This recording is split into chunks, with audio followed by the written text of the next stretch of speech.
Para po sa atin pong pagbasa ng banal na kasulatan. Okay, bukas po kayo sa akin sa ikalawang Korinto, kabanatang 4, talatang 15. 2 Corinthians chapter 4, verse 15. Ganito po ang sinasabi. For it is all for your sake, so that as grace extends to more and more people, it may increase thanksgiving to the glory of God. Pagpalain po ng Diyos ang pagkabasa ng kanyang salita. Tayo po ay sandaling manalangin. Manaming Diyos na makapangyarihan sa lahat, kami po ay nagpupuri at nagpapasalamat sa inyo sa muli pong pagkakataon na kami ay nakakasamba sa inyo sama-sama online upang amin pong ipahayag ang aming pagpupuri at pasasalamat po sa inyo. Salamat po, Panginoon, sa inyong walang hanggang biyaya sa amin pong buhay at hinihiling po namin na sa aming pong pagbubulay-bulay at pag-aaral ng iyong salita ay kayo po ang siyang mangusap sa amin sa umaga pong ito. Dalangin namin, samahan niyo po kami at ikaw po ang siyang maparangalan sa amin pong pag-aaral na ito at dalangin namin ang iyong banal na spirito ang siyang pumuspo sa amin at bukas ng aming puso at isipan upang maunawaan ang inyong mga salita. Salamat po, Panginoon. Ito po ay aming dalangin sa pangalan ng Panginoong Yesus. Amen. Sa atin pong mensahe ngayong umaga ay pag-aaralan natin ang tatlong letter G: grace, gratitude, glory. Mula po yan sa ating teksto na 2 Corinthians chapter 4, verse 15. Minarapat ko po ang mensaheng ito dahil sa ngayon po, actually, nung Thursday sa Amerika ay kanilang Thanksgiving Day. So meron silang pagdiriwang ng Thanksgiving, isang holiday sa kanila na sineselebrate every 4th Thursday of November. Sabi nung iba, ito ay nag-originate sa isang harvest festival, pagdiriwang sa kanilang mga ani na ang centerpiece ay yung kanilang pagkakaroon ng dinner o Thanksgiving dinner kung saan traditionally ay inihahanda nila yung mga pagkain na kagaya ng turkey, potatoes, squash, green beans, and the others na mga indigenous sa kanila. No?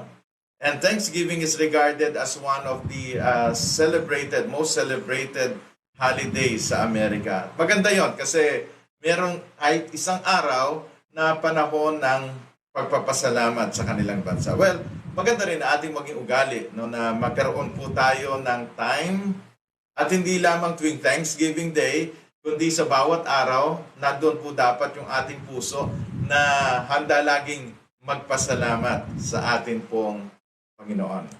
Alam niyo po sa Biblia, one of the sins that God condemns in the Bible is ungratefulness, yung hindi pagpapasalamat. Isa yan sa mga kasalanan na binigyang diin at ikinondena ng Panginoon sa Biblia. Sa Roma chapter 1 verse 21, ang sabi po doon ni Apostle Pablo, for although they knew God, they did not honor Him as God or give thanks to Him. But they became futile in their thinking and their foolish hearts were darkened. So sabi po doon, ito ay isa sa mga kasalanan na hindi nakalugod sa Panginoon. Na ang tao, bagamat kilala nila o alam nilang may Diyos, ang sabi, ni hindi man lang pinarangalan ng Diyos o pinasalamatan man lamang siya. Dahil doon, patuloy na ang tao ay naging makasalanan dahil sa kawalan ng pagpapasalamat at pagkilala sa Diyos. Kaya nga po, napakahalaga na tayo po'y lumalago sa atin pong pagpapasalamat sa Diyos. But thanksgiving must be done with the right reason, right motive, and right purpose. Yun po yung mahalaga nating matutunan. Ano po? Na yung pagsamba o yung pagpapasalamat ay dapat gawin natin na may tamang dahilan, tamang motibo, at tamang layunin. At yung mensahe natin ngayong umaga ay tatalakay dito sa paksa na ito. Kaya nga po yung tatlo na letter G ay makikita natin, ito po ay magkakaugnay. Grace, gratitude, and then glory. Tingnan po natin isa-isa yung binanggit doon. Una nating tingnan yung grace. Ang sabi po sa ating teksto, for it is all for your sake, so that as grace extends to more and more people, it may increase thanksgiving to the glory of God. Ano ba yung grace na tinutukoy dyan? Well, ang grace na tinutukoy dyan ni Apostle Pablo is of course the grace that refers to the salvation through the Lord Jesus Christ. Yun yung kanyang binibigyan ng pansin. Ano po? At dyan po sa 2 Corinthians, sa ating teksto sa chapter 4, makikita natin na binibigyan ng diin ni Apostol Pablo yung kanyang ministry. Dahil nga po may mga taga-Korinto who were trying to question his ministry and his apostleship. So, kanya itong binibigyan ng diin dito at pinakita niya yung kanyang ministry, na yung kanyang ministry ay isang biyaya o habag ng Diyos sa kanya na patuloy niyang ina-appreciate. Kaya hindi naman na yung kanyang ministry ay puno ng mga pagpapakasakit. Nandoon ang maraming mga sakripisyo sa ministeryo ni Apostol Pablo. At dito pinapakita niya na yung mga naranasan niya, yung mga sakripisyong yun sa ministry, para ipangaral ang Ebanghelyo, sabi niya, for it is for your sake. Ito ay para sa inyo. Binigyan ng diin yun. Bakit?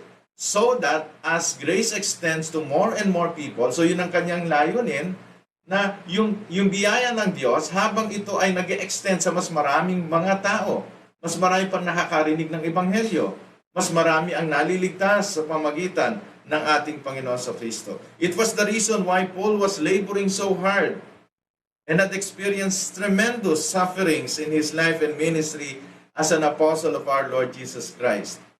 His desire was to extend the grace of God to more and more people.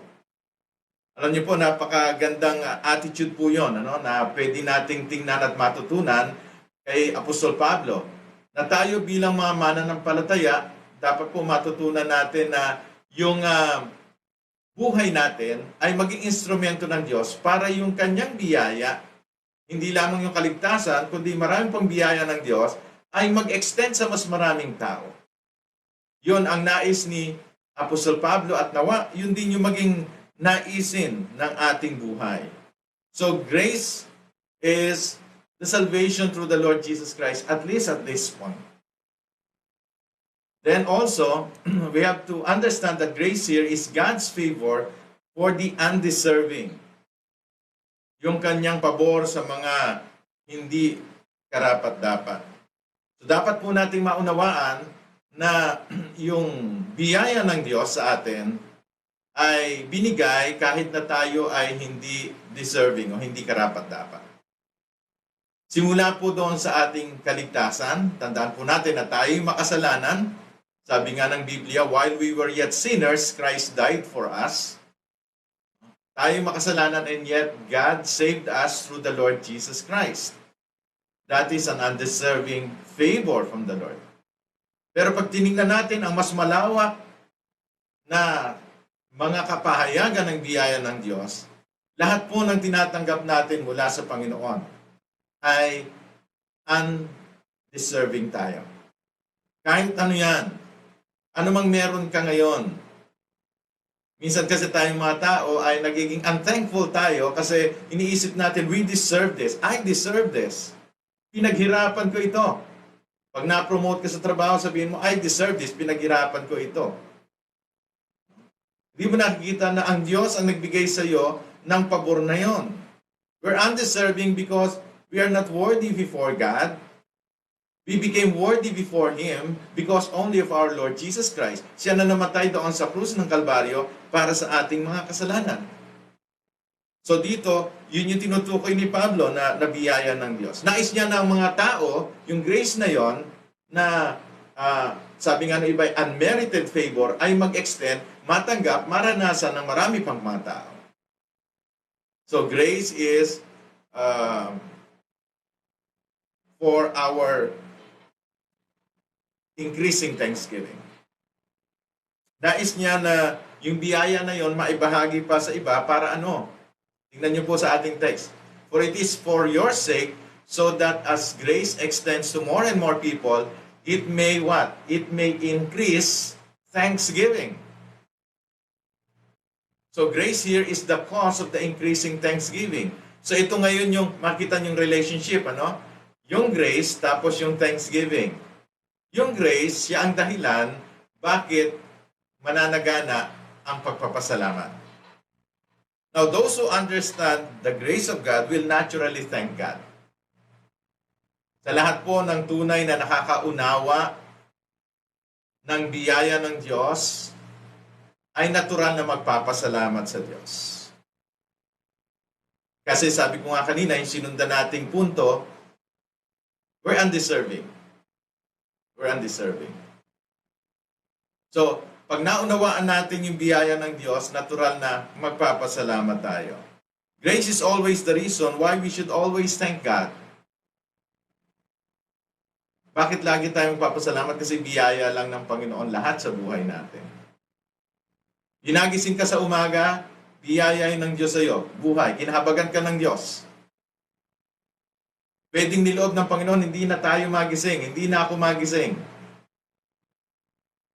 Pwedeng sa ating mga kasalanang nagawa, tayo ay hayaan na lang Panginoon at kunin na ang ating buhay. Kaya nga, even yung ating hininga, even yung ating mga nararanasan, natatamasa sa buhay, it's the grace of God. And it should cause us to increase thanksgiving. Understanding our being undeserving should increase our thanksgiving. Tandaan po natin yon. Yung pagkaunawa natin ng ating pagiging hindi karapat-dapat ay dapat lalong mag-increase sa ating pagpapasalamat. Kaya nga, meron tayo laging dahilan para sumamba sa Panginoon. Meron tayo laging dahilan para magpuri sa Panginoon. Because first of all, He saved us. And after salvation, He has given us grace after grace after grace through the Lord Jesus Christ, even though we're undeserving. So grace here is the cause of the increasing thanksgiving. Kaya nga sabi ni Apostol Pablo, for it is for all your sake, or for your sake, so that as grace extends to more and more people, it may increase in thanksgiving. We must always be mindful of the saving grace of God in Christ. Lagi po nating isipin yan. Yung kamanghamanghang biyaya ng Diyos, that amazing grace that we oftentimes sing, minsan sa awit na lang natin, pero hindi natin napapag-isipang mabuti. We must always be mindful na tayo ay naligtas dahil sa biyaya ng Diyos. Hindi tayo karapat-dapat, and yet the Lord Jesus Christ died for us. Kaya meron tayo laging dahilan para magpasalamat at sumamba sa ating Panginoong Diyos because of that saving grace. Also, we must always appreciate God's daily grace in us through Christ. Hindi lamang yung kaligtasan na tinanggap natin sa pamamagitan ni Kristo, kundi yung ating araw-araw na biyaya na binibigay ng Diyos na sapat upang tayo po ay makaraos at makausad sa bawat araw na nakapapamuhay at nakapaglilingkod sa Kanya. Ano man po yung ating nagagawa every day is only by the grace of God. Sabi nga ni Apostol Pablo, bagamat siya ay maraming nagawa sa kanyang paglilingkod, yet it is not I, but the grace of God at work in me. Dapat po lagi natin kikilalanin yun. Hindi po natin iisipin na kaya natin nagawa ang mga bagay kasi magaling ako, kaya ko na yan, alam ko na yan. Remember, it is the grace of God that enables us to do that. We must always appreciate that. Kahit na sa mga maliliit na bagay at simpleng mga ginagawa natin sa araw-araw. Sometimes we fail to realize the grace of God when we are doing ordinary things daily. We fail to acknowledge that it is God who gives us the strength, who gives us the good health, who gives us the ability and the skill to do what we need to do. It's still the grace of God. We need to appreciate that grace daily. And also, we must always be thoughtful that whatever we receive from God is only because of the grace of God in Christ. Tandaan po natin yan. Ano man ating tinatanggap sa ating buhay. Dahil lamang sa biyaya ng Diyos kay Kristo Jesus na ating Panginoon at tagapagligtas. So that's grace. When we think of the grace of God in our lives, starting from our salvation, and every grace that we receive day after day, it should cause us to increase in thanksgiving. Dapat patuloy tayong magiging mapagpasalamat sa Diyos. So that's grace. The second word is gratitude.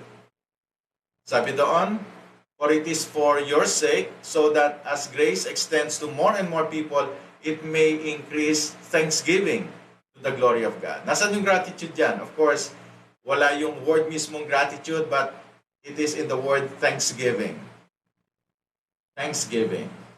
So, para ma-alliterate natin, nabasa ko doon sa isang book, ginawa niyang 3G. Well, sabi ko, I will borrow yung kanyang mga words. Grace, gratitude, and glory. So, gratitude. Para maunawaan po natin, alam niyo po ba yung word dyan na thanksgiving, sa wikang Griego, ito po ay Eucharistian. Eucharistian. Eucharisteo means to give thanks. Thanksgiving is Eucharistian. Sa original po na Greek Bible. At pag tinignan niyo po yung word na Eucharistian, tingnan niyo po dyan, nasa gitna po niya, galing po yan sa root word na charis. Charis. At yung charis po, ang ibig sabihin ng charis ay grace. Here's now the relationship. Thanksgiving is caused by the grace of God. So thanksgiving is Eucharistian, galing sa root word na charis, which means grace, hence the word gratitude. Kaya nga meron tayong Latin word na gratis, gratia sa Kastila, o grazie sa mga Italian. Sa atin, salamat. No? Gratitude, doon galing salitang gratitude, gratis. Salamat. Now, unless we see this relationship, we really don't know what gratitude is. Hanggat di natin nakikita yung relationship na yan. No? Hindi natin maunawaan talaga kung ano yung pagpapasalamat sa Panginoon. Napakaganda po niyan, So, una, pinapaalala sa atin, thanksgiving is the appreciation of grace. Yung pasasalamat ay pagpapahalaga natin at pagkilala sa biyaya ng Diyos. Sabi ng isang author, gratitude is more than saying thank you when someone gives you something. Gratitude is more than action which we decide to do by an act of will power.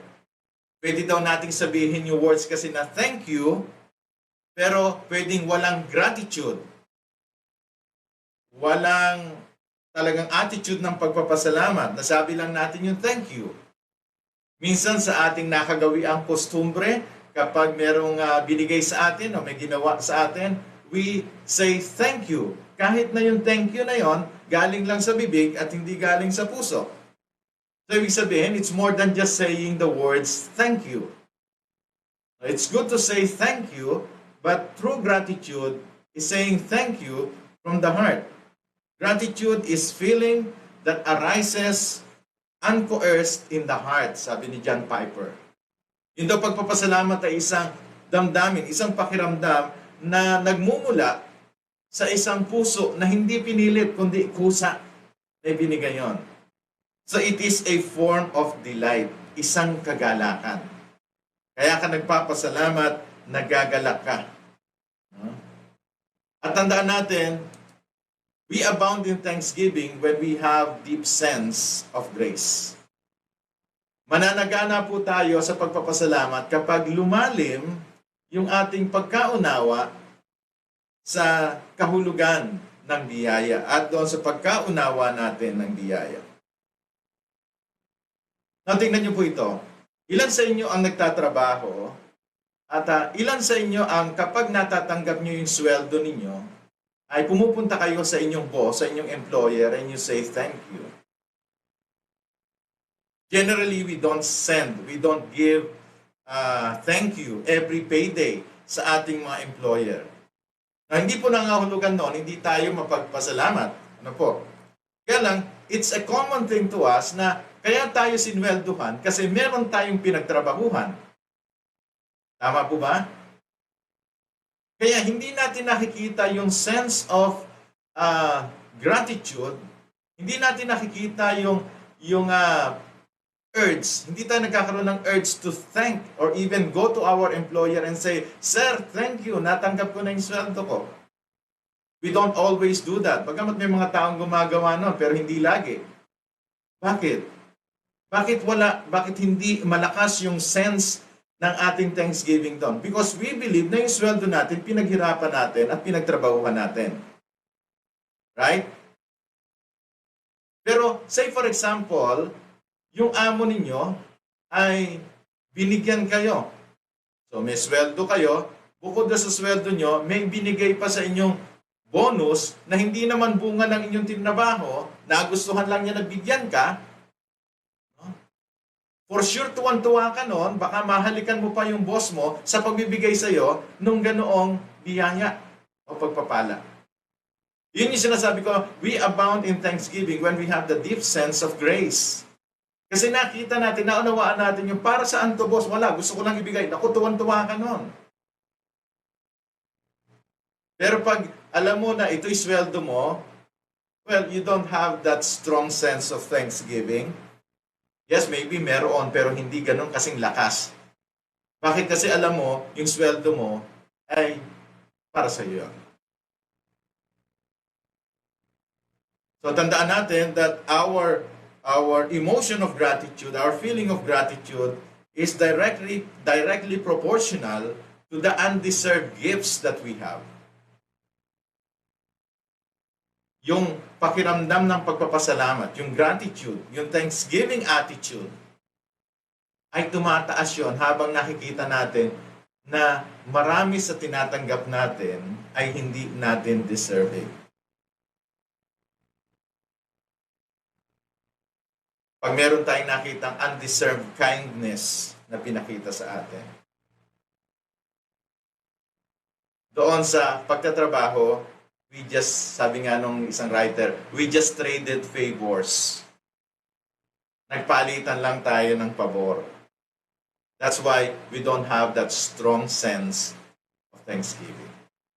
So nais ko pong sabihin, doon sa ating teksto ngayon, nais ni Apostol Pablo na yung mga tao maunawaan yung biyaya ng Diyos so that thanksgiving may abound. Para lalong sumagana yung pagpapasalamat. Sasagana kasi pag maraming tao ang nakaranas ng biyaya ng Diyos, dadami yung thanksgiving dahil maraming mga tao. At hindi lang dadami dahil maraming tao, kundi dadami dahil kahit yung isang tao na nakakamit noon ay patuloy at patuloy na magpapasalamat sa Panginoon. Kaya po, kung kayo po, naunawaan niyo po na ang lahat sa buhay niyo ay biyaya ng Diyos, mananagana po kayo sa pagpapasalamat sa Diyos.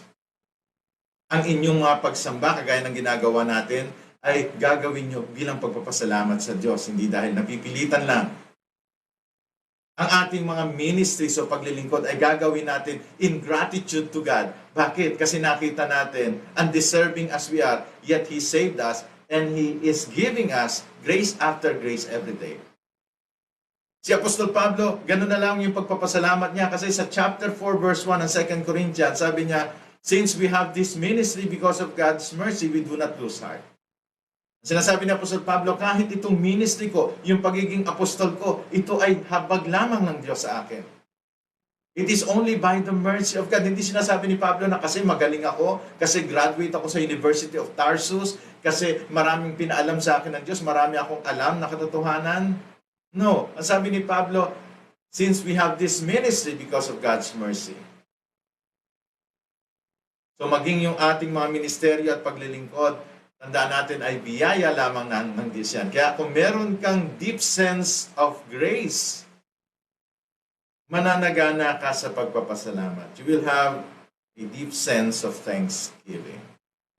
Abounding. Another thing that we need to understand is that thanksgiving is the appreciation of the giver. Yung pagpapasalamat ay pagpapahalaga at pagkilala mo doon sa nagbigay. Pwede tayong nag-say ng thank you, but we do not really appreciate the giver. Ilan sa inyo ang nagte-thank you sa mga tao? Thank you. Pero ilan sa inyo aware kayo na kaya kayo nag-thank you, you appreciate the person.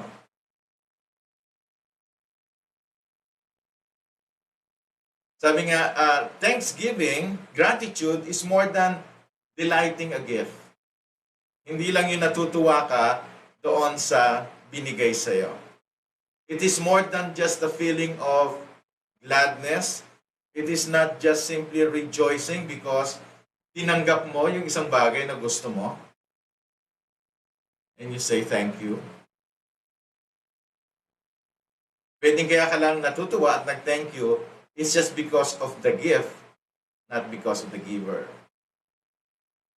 For example, maganda yung isang example na nabasa ko. Sabi niya, halimbawa yung anak mo na 10 taong gulang ay binilan mo ng isang electronic gadget na matagal niya nang hinihiling sa'yo. Diba? Kung ikaw ay magulang, binilan mo yung anak mo at binigay mo sa kanya, anak, ito ang maganda mong cellphone na hinihingi na nire-request noon pa. Diba? Pwedeng sabihin ng anak mo, Daddy o Mommy, thank you. Pagkatapos noon, takbo ka agad yun sa labas. Anong gagawin nung anak nyo? Bakit tumakbo sa labas? Ipapakita sa mga kaibigan niya, tingnan nyo, ang ganda ng cellphone ko. Bago. Sometimes, yung pag-thank you sa inyo ng anak nyo is not coupled with a grateful heart. No? Nag-thank you siya kasi natanggap niya yung matagal niya nang hinihingi. Kaya nga, ang gagawin niya ngayon, ipagmamalaki sa iba yung gift. Hindi yung giver. Pwedeng ganon. And it's not gratitude. Thanksgiving is an appreciation of the giver. Napansin niyo sa Biblia, yung istorya ng 10 ketongin na pinagaling ng ating Panginoong Jesucristo? 10 yung pinagaling, pero sabi ng Panginoon, bakit isa lang yung bumalik? Nasa na yung 9? Bakit sa tingin mo yung 9 hindi na bumalik? Kasi excited sila, luminis sila, gumaling sila, no? Para sa kanila, tuwan-tuwa na sila, that's enough for them. And they don't even bother to go to the Lord Jesus Christ and appreciate the Lord Jesus Christ. For sure, in their mind, they might be saying, thank you. Pero their thank you is just because of something that they received. It's not because of that someone who gave it to them. So, ang pagiging grateful po ay pag-appreciate, pagpapahalaga natin doon sa nagbigay sa atin, hindi lang dahil doon sa gift. Hindi lang tayo nagte-thank you sa Panginoon, Lord, thank you dahil nakatanggap ako ng ganitong pera. Hindi ka nagte-thank you ka sa Panginoon kasi nakita mo how gracious He is to you. Nakita mo that God is good. Ina-appreciate mo that God is merciful. So thanksgiving is the appreciation of the giver. So gratitude, yung pagpapasalamat, is more than delighting in a gift. Hindi lang natutuwa ka doon sa kaloob sa'yo, sa bigay sa'yo. Sabi ng isang author, gratitude is a happy feeling you have about a giver because of his giving something good to you or doing something good for you. That's gratitude. That's gratitude. Di ba minsan may mga bata na mga anak ninyo, anak ngayon magki-Christmas na naman, usa yung gift giving. No? Di ba minsan yung mga bata, no? Pag mamalaki nila yung mga gift nila, tingnan mo, ang ganda ng gift ko, ang ganda ng ganito, no? Minsan, kailangan pa nating palalahanan yung mga bata. No? Sino nga may bigay sa iyo niyan? Kanino nga galing yan? Sometimes we have to remind them, bakit? They are more excited of the gift. And understandable yun, mga bata yun eh. Pero sa atin ng mga may edad na, sa ating mga matanda na at may isip na, dapat maunawaan natin na ang pagpapasalamat natin is not just because of the gift that we receive from God. Ang pagpapasalamat natin ay dahil nakita natin kung sino ang Diyos at na-appreciate natin kung anong klase siyang Diyos sa ating mga buhay. Pero napakahalaga nun sa atin. Do we abound in thanksgiving to God because of a deeper sense of His grace? That we are undeserving and therefore we give thanks? Or do we abound in thanksgiving because we have good gifts? Or because we have a good God? Those two are two different things. Nagpapasalamat ba tayo sa Diyos dahil sa good gifts? O nagpapasalamat tayo dahil na-appreciate natin that we have a good God? Pag-isipan niyo po mabuti yan. Kasi we're talking about gratitude. And that is an important sense that we need to understand. So, gratitude is our response to our great God and to His good grace. Ganyan po natin isa-summarize yung point na yan. Ang gratitude, ang pagiging mapagpasalamat, ay ang ating tugon sa ating dakilang Diyos dahil sa Kanyang mabuting biyaya sa ating buhay. Then we come to the third word, glory. Again, sabi ng ating text, for it is all for your sake, so that as grace extends to more and more people, it may increase thanksgiving to the glory of God. Again, the last word there, na letter G, is glory. Anong pinapakita sa atin dyan? God's glory must be the purpose of our thanksgiving. Kaya tayo nagpapasalamat sa Diyos kasi gusto nating ibalik sa Kanya, gusto nating ipahayag ang kalwalhatian niya. Yun po yun. So pag sinabi nating God's glory, we're talking about who He is. Kung ano siya. Pag sinabi natin kalwalhatian ng Diyos, this is the totality of God. Ito yung kung sino siya, anong klase siyang Diyos sa ating buhay. So thanksgiving glorifies God because it magnifies Him. Yun daw pong pagpapasalamat ay nakakapagbigay kalwalhatian sa Diyos kasi napapalaki nito ang Diyos. It magnifies Him. Hindi po ibig sabihin maliit ang ating Diyos, kundi mas nakikitang malaki ng mga tao. At tatandaan yung binanggit ko noon, pag sinabing magnify, dalawa yung gamit daw ng word ng magnify. No? Sa science, pag tayo nag-aaral, no? Pag sinabing magnify, meron tayong magnifying glass, meron tayong microscope, kung saan yung mga maliliit na bagay ay tinitingnan natin sa microscope o kaya sa magnifying glass para lumaki at makita natin yung detalye nila at makita natin yung itsura nila. That's magnify. Microscopic. Meron namang magnification ang tawag telescopic. Pag sinabing telescopic, yung object ay talagang malaki, kaya lang hindi mo makitang malinaw. So kailangan mo ng telescope.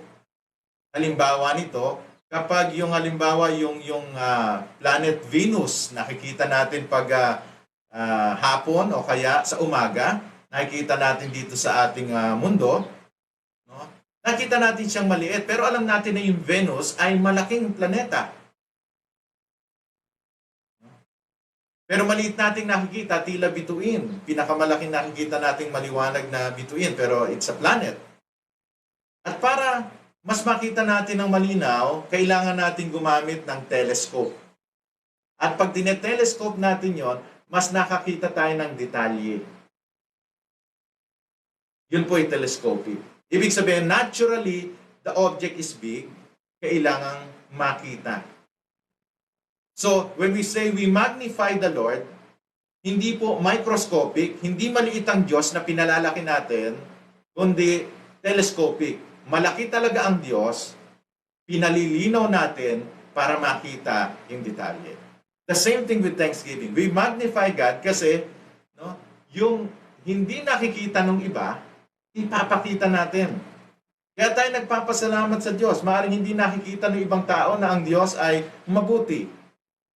Pag binahagi mo sa Kanya, alam mo, nagpapasalamat ako sa Diyos dahil ang Diyos ay mabuti, dahil ganito ang ginawa niya sa akin, ganito ang binigay niya sa akin, ganito ang ginawa niya sa akin, you're magnifying God. Pinapakita mo yung mga katangian niya. Alam mo, ang Diyos mapagbiyaya. Alam mo, ang Diyos dakila. Alam mo, ang Diyos provider. Kinukwento mo yon, paano nangyari yon, and you're magnifying God. That's what thanksgiving can do. That's why it glorifies God kasi pinapakita nito kung sino ang Diyos. Kaya nga po, di ba, madalas ko pinapaalala sa inyo pag prayer meeting at kayo ay magpapasalamat o magte-testimony, make sure na ang makikita ng mga makikinig ay kung sino ang Diyos.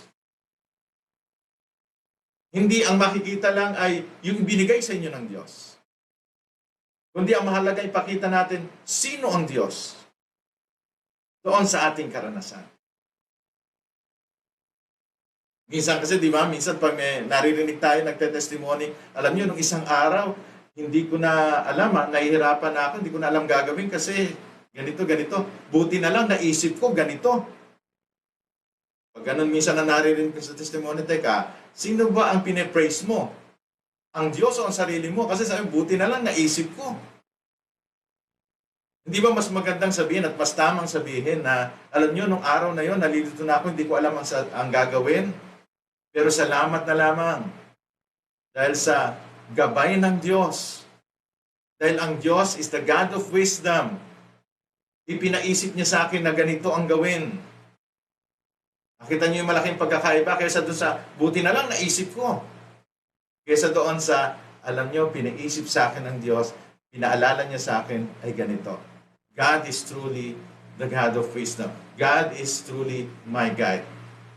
So it magnifies Him, hindi yung sarili mo.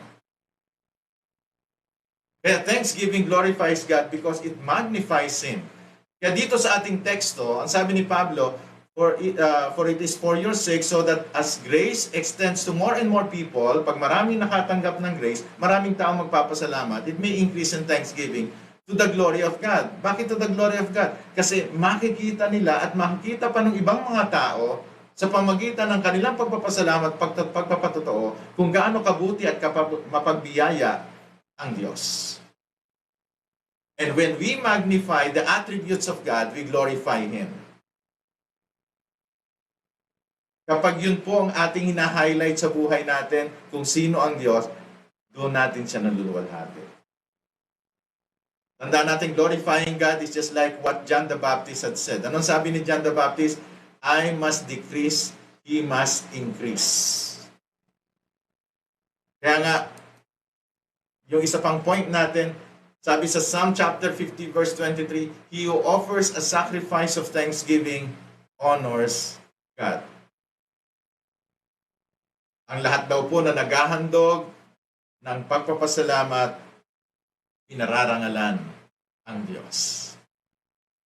How thankful are we to God? Also, when we say thanksgiving, thanksgiving glorifies God because it acknowledges His worth and His works. Nakakabigay kaluwalhatian sa Diyos ang pagpapasalamat kasi kinikilala natin sa ating thanksgiving ang halaga ng Diyos sa buhay natin, His worth, at ang halaga ng Diyos sa kabuuan, and His works, yung mga ginagawa niya sa atin. Anong mararamdaman nyo kapag merong isang tao na ginawa nyo ng pabor na hindi man lang nag-say kahit thank you sa inyo? On human level, minsan masama din ang loob natin. Ang Diyos, higit na maraming ginawa sa atin.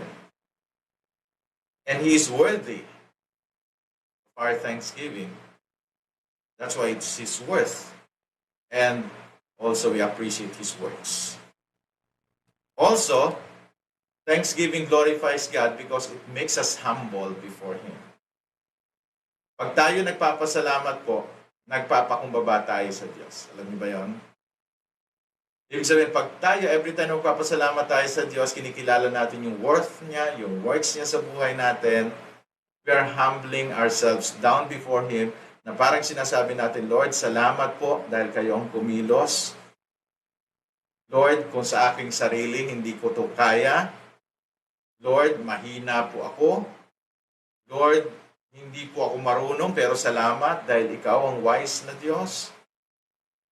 Pag tayo nagpapasalamat, inikilala natin na tayo at ang ating buhay ay nakadepende lamang sa Diyos. And that's humility. Alam niyo, ang ayaw ng Diyos sa ating mga tao is for us to be independent from God. Parang mayroon kang kalayaan sa Diyos. Ang nais ng Diyos na lagi nating maging attitude ay lagi tayong nakadepende sa Kanya. Even the Lord Jesus Christ told His disciples, for apart from me, you can do nothing. So, pag tayo nagpapasalamat sa ating mga nagawa, sinasabi natin sa Diyos, Lord, salamat po kasi kung hiwalay po ako sa inyo, wala akong magagawa. And that's humility. Kapag may tinanggap ka mula sa Diyos, sinasabi mo, Lord, salamat po. Unworthy as I am, binigyan niyo pa rin po ako. That's humility. Pero pag sinabi mo na sa sarili mo, Lord, salamat po. Talaga namang I deserve this. Ang tagal ko na pong pinaghirapan ito. You're not humbling yourself before God. Thanksgiving glorifies God because it makes us humble before Him. So kung isa-summarize natin, yung tatlong salita, we have grace, gratitude, and glory. Yung grace, yung biyaya, ang dahilan bakit dapat managana sa gratitude, sa pagpapasalamat, at dapat ka managana sa pagpapasalamat para higit mong maluwalhati ang pangalan ng Panginoon. To glorify Him is our ultimate purpose. Eh, hindi mo pwedeng pag-iwalayin yung tatlong letter G na yan. Grace, gratitude, and glory. They all come together. Grace is the cause of thanksgiving, and thanksgiving is the one that gives glory to the Lord. And to glorify God is the highest purpose that God has placed in us. It is to worship Him. It is to glorify Him. It is to show His marvelous deeds and even His marvelous worth in our life as believers. Gaano po tayo nagiging mapagpasalamat sa Diyos? So sa ating reflection, are we truly grateful to God? Pag sinabing grateful, again, hindi lang say, thank you God. There is that attitude within. There is that delight. Merong saya. Nasasayahan ka kasi nakikilala mo anong klaseng Diyos meron ka. At nakikita mo paano niya ipinapahayag yon sa buhay. Do we really delight in thanking Him? Natutuwa ba talaga tayo? Nagagalak tayo every time we thank God? Suriin po ninyo yung mga prayers. Diba madalas nagsisimula tayo sa panalangin, Lord, we thank you. Salamat po, Panginoon. So are we saying that salamat po, Panginoon, na meron talagang kagalakan sa puso natin? O naging bahagi lang talaga ng ating prayer? Yung sinasabi ko, kahit on human level, we just simply say thank you without meaning it from within. Wala sa puso. When we say thank you to God, dapat nandoon sa ating puso yung talagang kagalakan ng pagpapasalamat sa Kanya. And third, do we show our thanksgiving by the way we live? By the way, sa Diyos, thanksgiving is not just saying thank you. Thanksgiving is appreciating His mercy, His grace, and all His attributes by doing something to Him. Remember yung Romans chapter 12 verse 2? Ano ang command doon? Offer your bodies as living sacrifices to God, holy and pleasing to Him. Bakit mo gagawin yon? Huwag mo kalimutan yung unang bahagi nun. In view of God's mercy. In view of God's mercy, offer your bodies as living sacrifices to God.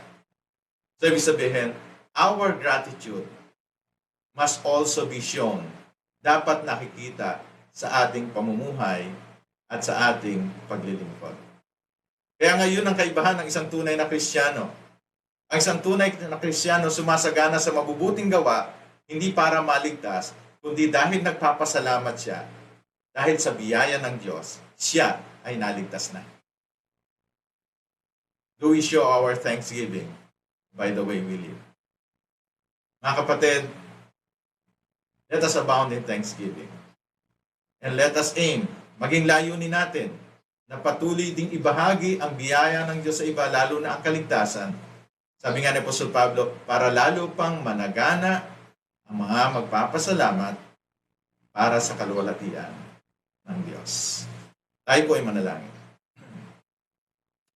Manaming Diyos na makapangyarihan sa lahat, kami po ay tunay pong nagpapasalamat sa inyo. Dahil naunawaan po namin na ang iyong biyaya ay sagana sa aming buhay. Ang aming kaligtasan ay isang napakalaking biyaya na hindi kami karapat-dapat tumanggap, subalit sa pamagitan ng aming Panginoong Jesucristo na namatay para sa aming mga kasalanan, ay tinanggap namin ang kapatawaran at ang buhay na walang hanggan. Yun lamang ay sapat ng dahilan para managana kami sa biyaya at sa pagpapasalamat dahil sa iyong biyaya. Subalit hindi lang yon. Marami at sa bawat araw, nakikita namin sagana ang iyong biyaya sa aming mga buhay. Kaya Panginoon, dalangin din namin na kami ay maging instrumento ninyo para biyayang yon ay mag-extend sa ibang mga tao upang marami pang tao magpasalamat sa inyo at upang higit pang makita ang kaluwalhatian ninyo. Panginoon, tulungan mo po kami na maging mapagpasalamat sa lahat ng sandali sa aming mga buhay. For we don't deserve anything from you, and yet you're showering us with blessings after blessings. We thank you, Lord. We praise you. We magnify your name for who you are. Salamat po, Panginoon, at dalangin namin na nawa ang bawat isa sa amin ay laging magkaroon ng puso na talagang mapagpasalamat, delighting in thanksgiving, glorifying your name. In Jesus' name we pray. Amen.